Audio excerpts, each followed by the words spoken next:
Good morning, everybody. My name is Pearl Creviston. I'm the Director of Financial Aid at Central Texas College, and we're here today to talk to you all about financial literacy and what you need to know to pay for college. So, one of the most important things that all students need to do anytime they're enrolled in a college is apply for the FAFSA, and that is FAFSA at studentaid.gov. When you do that, it is what you're actually applying for is hopefully free Pell Grant, PELL, student loans, and SEOG, Supplemental Educational Opportunity Grant. So one of the things that a lot of students don't understand when they do the FAFSA, they complete that online. They get a congratulations from the Department of Ed letting them know they've done so successfully. And it also tells them there they need to contact their school. Well, a lot of times what will happen is students will contact a school, but they've applied maybe to several schools and they don't contact all of them. Once they're finally ready, make a decision, choose the school that they're going to attend, and then they're ready to start. That's oftentimes in the fall semester. So if you wait until August when the fall term starts at most colleges, you may be too late to get that financial aid that you already qualified for with Department of Ed process because the school had notified you and you may not have responded. So what our process is at Central Texas College is once you finish a FAFSA application, we will send you an email. It is automated. It lets you know that we have your FAFSA application. It lets you know what we need from you in order to complete that, because sometimes files are verified, selected for verification, and we need additional documentation from a parent or a student or both. And once you provide that information, we are able to do what is called file complete and package an award. So when we do that, a student receives an award notice and it lets them know what type of aid they qualify for. In addition, other than federal Title IV aid from the FAFSA, schools often have scholarships. And CTC, for instance, has a phenomenal amount of scholarships available, and those can be located on our CTC website under scholarships. There is an application. You only need to complete one application, and it can qualify you for more than one scholarship. Our foundation office would make that determination and allow you send you a notification before the fall term starts, letting you know if you qualified for any of those scholarships. Also, high school students, they have the ability to go to a high school counselor before they even graduate and apply for scholarships through their high school. If you belong, for instance, to a civic organization, maybe a church or a club, 4-H club, and different organizations that you might be involved in high school, those organizations sometimes offer their own scholarships as well. So you're able to try and apply for those before you graduate from high school. So the main thing for high school students to understand is while you're in high school, especially in that senior year, you need to be proactive. You need to find as much free financial aid as you can find and hope that you understand exactly what types of aid you're qualifying for. Part of financial literacy is understanding your award notice. So some schools offer award notices with a huge amount of student loans because your parents can qualify for student loans on top of the student loans that you have qualified for. And a lot of times students do not understand what they're accepting are student loans, and that means they're borrowing money and are going into debt to help pay for college. Now, some students do know that, they understand that, but once they graduate, they don't always follow up with their loan lender, to determine how to go about paying those loans back. I apologize. When you are a student loan borrower, for instance, and you graduate from college, 6 months after the time you graduate, you are expected to go into what is called loan repayment. And this is the part a lot of students don't understand or keep up with. You do an exit counseling, and in that exit counseling at the college, it tells you what steps you take to go into loan repayment.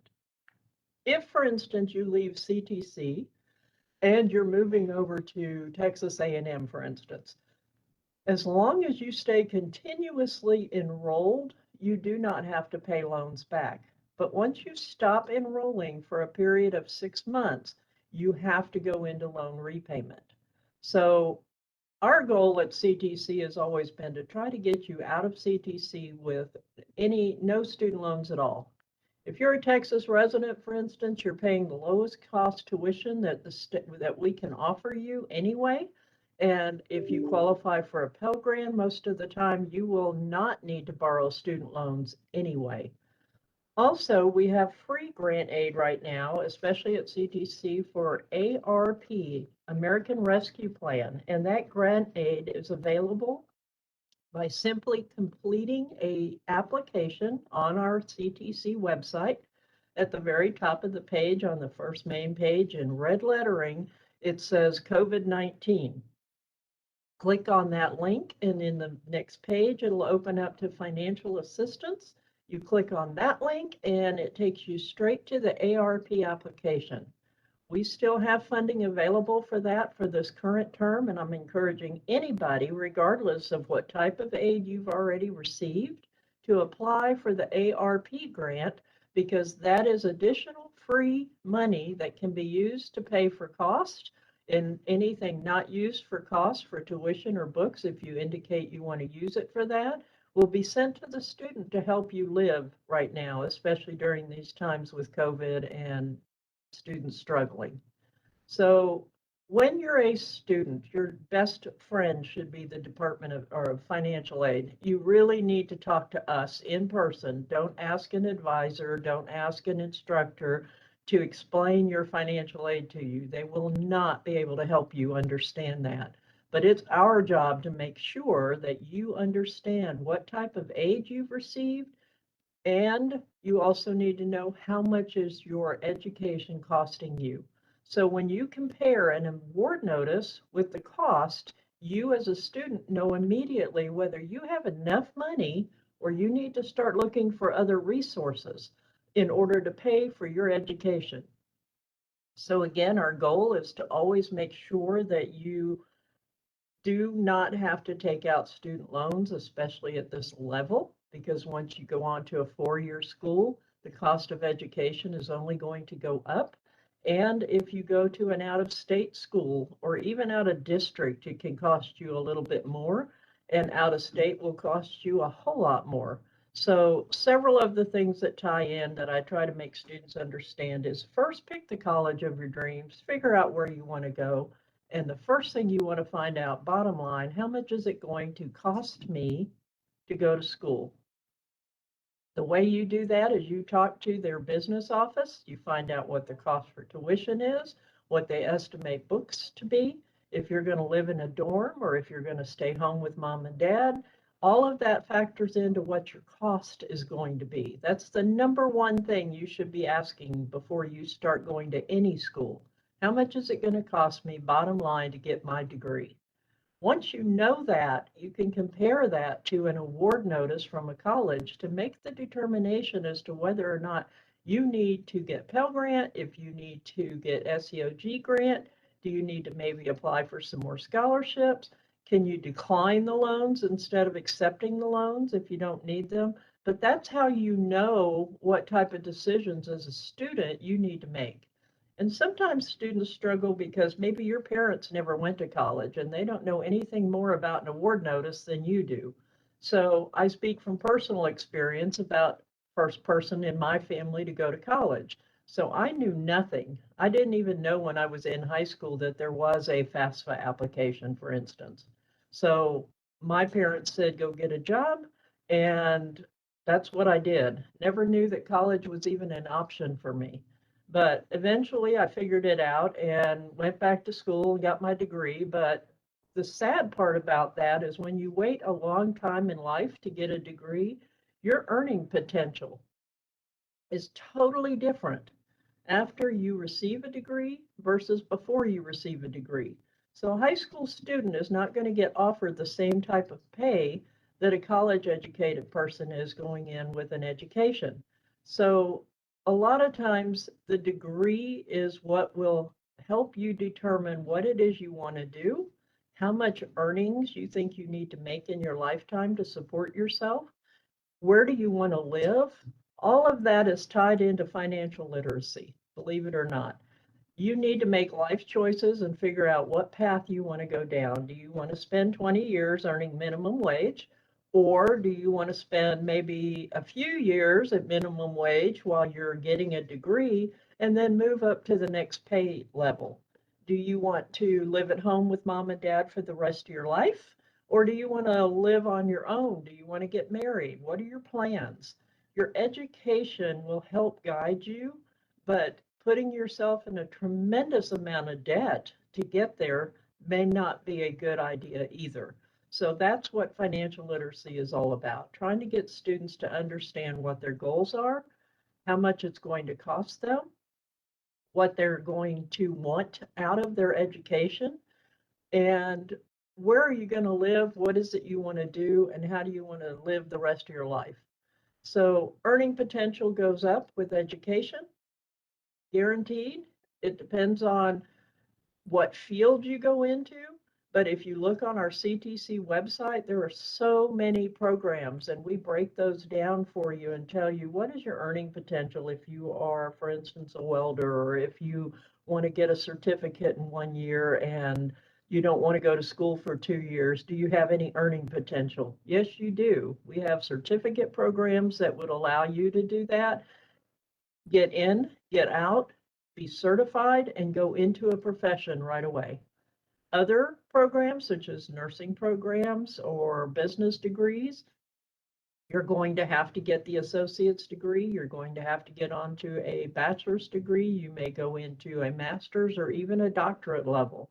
But understanding what all of it is going to cost you as you go will help keep you in control of your budget and your finances so that you're not in a large amount of debt once you graduate. We see students come into CTC sometimes and they've been to 5 or 6 different schools trying to figure out what it is they want to do. They get loans every year because, hey, I was a freshman, they offered it to me, and I said, sure, I'll take it. Well, now you have several thousands of dollars in debt and you don't have a degree. That's the last thing you want to do to yourself as a student. So it's very, very, very important to first off set a game plan, figure out what it is you want to do, get focused on a degree plan, get in, get out, and pay for it with as few loan dollars as you possibly can. So in a nutshell, that's pretty much what I have. I don't know if we have anybody participating or asking questions, but I'm about to have a coughing fit again, so I'm going to drink. Great, Pearl. I'm going to go ahead and share my screen, Pearl, if that's all right, and show them how to get to the financial aid page. And if you don't mind walking them through that, and then we'll show them where the video is, how to pay for school and that kind of stuff. Would that be all right? Great. Great. Thank you. Certainly. All right. This is our CTC homepage. And for financial aid information, you'll find the Students tab and then go to Financial Aid. And here's the financial aid page and Pearl, if you can just kind of walk them through a little bit, and then we'll get to the video part. Right, and over on the right side, there is types of aid. When you click on types of aid, that goes into great detail. This is your best friend. It explains different options, scholarships, grants, programs, and it goes into great detail of the types of aid that we offer here. Census date and different things on how your aid is impacted, how you get balance checks. Right now, our phone is ringing off the hook in financial aid because classes have started and students want their balance checks. Well, we don't send those out. Those get sent by the business office, but what most students don't realize is the business office holds those balances until after the census date, which is typically about 30 days after classes start. So that's when the student would expect to actually see any balances. The submission dates for the FAFSA are usually in June every year is a deadline. So if you come to CTC, we would still process your file. If you're transitioning from CTC to a 4-year and you miss the June 1 deadline, you may not get financial aid for that first term. So deadline dates are very important, and submission dates are out there to help students make sure that their file is completed in time to start classes in the fall term when they're ready to start, or spring if you're just coming in midterm. Some of the emergency funding is handled differently, but SNAP eligibility is food stamp eligibility. What we find most of the time that those benefits will automatically qualify you for a full Pell Grant. Special circumstance forms is another amazing tool for students because Department of Ed now requires that students have tax information provided from 2 years prior. So what happens, a lot changes in 2 years. So for instance, with COVID, we saw a lot of people lose their jobs, they had less income, maybe their hours got cut. So what you do is you have to use information from 2 years ago, but then you actually come to the financial aid office and complete a special circumstance form to see if your income is substantially less now, then we can go in and do a special circumstance and try to qualify you for aid based on current year income. That's a great tool.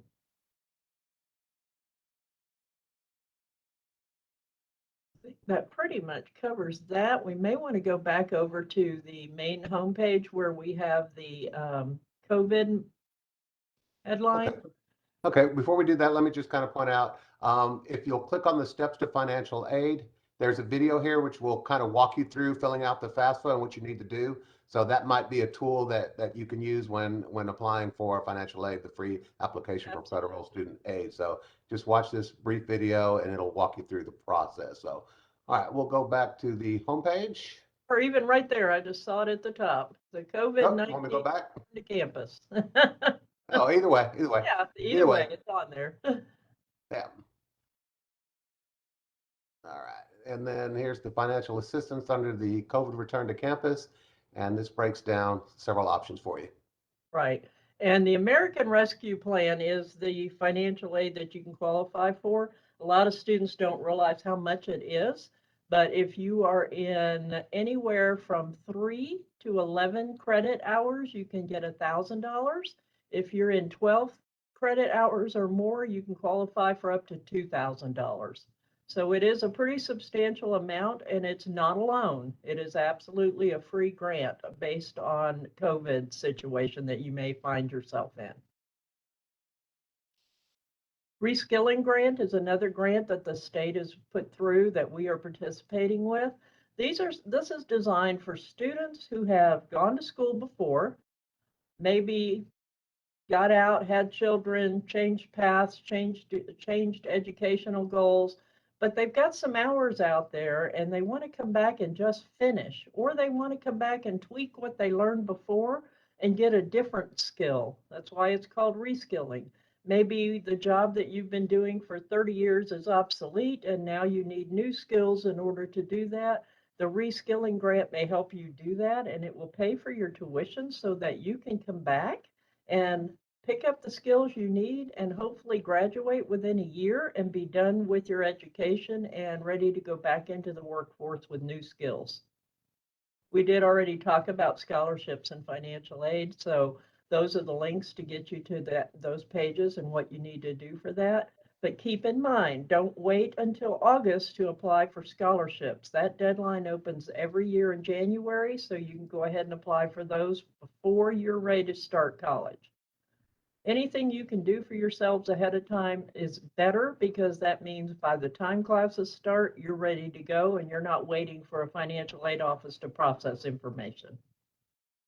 And just so we know, the foundation scholarship online application form is open now through February 28th. So you can go back to the homepage real quick, go down to students and click on the scholarship link. And here's the page with the scholarship information. And if you'll click the award spring, it'll take you to the online application and it'll show you the scholarships that are available through the foundation. All right, and I'll stop sharing my screen and throw it back to Pearl.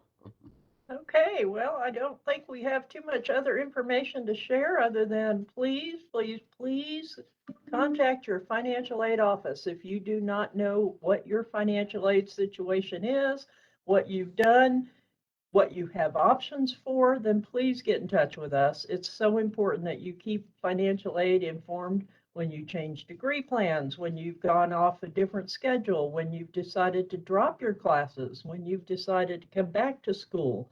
So there's just a lot of information, and financial aid should definitely be one of the departments that you stay up with constantly. And let us know when you're changing and doing other things. What are the best ways to contact you, Pearl? Right now, I would say just contact us by email at financial.aid@ctcd.edu. We also have a live chat, and you can call us, but with heavy call volume right now, it may be easier to just send us an email. All right, and that email address is in the chat for those who can copy it down or paste it to your computer so you have it. Easy access. Okay. All right, any last, and pun intended here, any last pearls of wisdom for our students? No, I don't think so.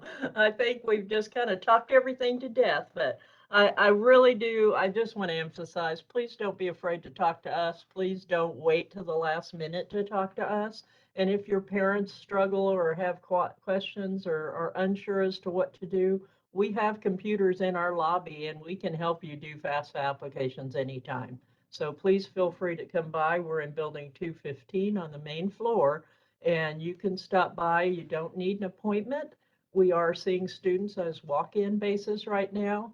And if you feel like it's too late and it's behind the time, you're not. CTC will process a FAFSA for you year round, but you need to come see us as soon as possible if you haven't done so already and you have questions that you haven't gotten answers to.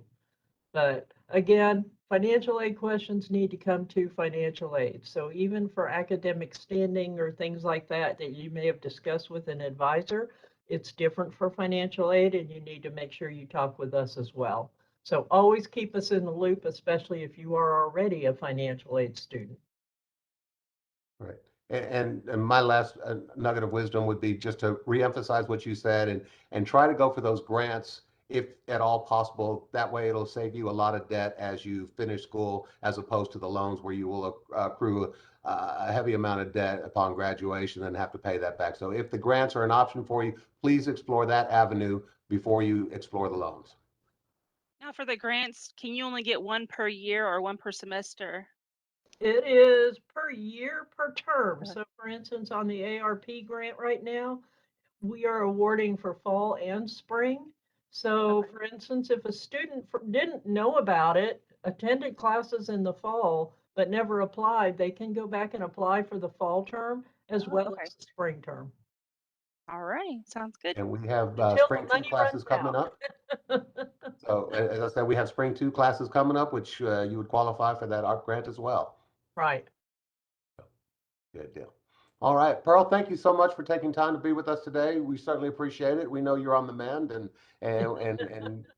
your your knowledge of this financial aid is just absolutely unparalleled. So we certainly appreciate it. Well, thank you, and you all have a great day. Great. And for those of you who are watching, if you came in late or need further understanding or missed something, this program will be on YouTube later today, so you can review it and watch it at your leisure. So we'll have that up for you on YouTube later on today. So thank you, Barbara. And thanks to everyone. Thanks again, Pearl. Appreciate you. All right. Thank you. Bye-bye. Have a good Take day. care.